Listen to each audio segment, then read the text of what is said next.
change the world, start off by making your bed. If you make your bed every morning, you will have accomplished the first task of the day. It will give you a small sense of pride, and it will encourage you to do another task, and another, and another. And by the end of the day, that one task completed will have turned into many tasks completed. Making your bed will also reinforce the fact that the little things in life matter. If you can't do the little things right, you'll never be able to do the big things right. And if by chance you have a miserable day, you will come home to a bed that is made, that you made. And a made bed gives you encouragement that tomorrow will be better. To pass SEAL training, there are a series of long swims that must be completed. One is the night swim. Before the swim, the instructors joyfully brief the students on all the species of sharks that inhabit the waters off San Clemente. They assure you, however, that no student has ever been eaten by a shark, at least not that they can remember. But you are also taught that if a shark begins to circle your position, stand your ground. Do not swim away. Do not act afraid. And if the shark, hungry for a midnight snack, darts towards you, then summons up all your strength and punch him in the snout, and he will turn and swim away. There are a lot of sharks in the world. If you hope to complete the swim, you will have to deal with them. So if you want to change the world, don't back down from the sharks. Over a few weeks of difficult training, my SEAL class, which started with 150 men, was down to just 42. There were now 6 boat crews of 7 men each. I was in the boat with the tall guys, but the best boat crew we had was made up of the little guys, the Munchkin crew, we called them. No one was over 5'5". The Munchkin boat crew had 1 American Indian, 1 African American, 1 Polish American, 1 Greek American, 1 Italian American, and 2 tough kids from the Midwest.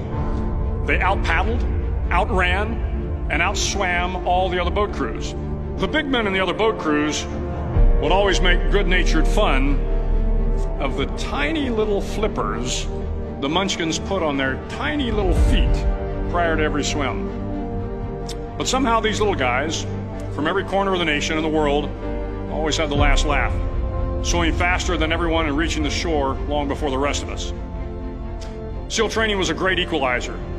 Nothing mattered but your will to succeed, not your color, not your ethnic background, not your education, not your social status.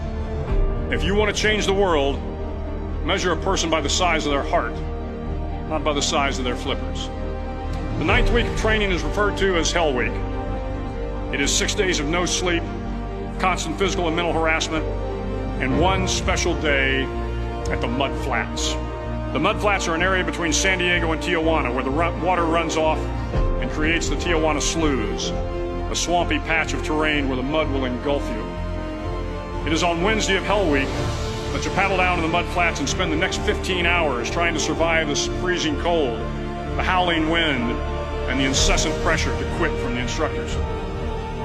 As the sun began to set that Wednesday evening, my training class, having committed some egregious infraction of the rules, was ordered into the mud. The mud consumed each man till there was nothing visible but our heads. The instructors told us we could leave the mud if only 5 men would quit.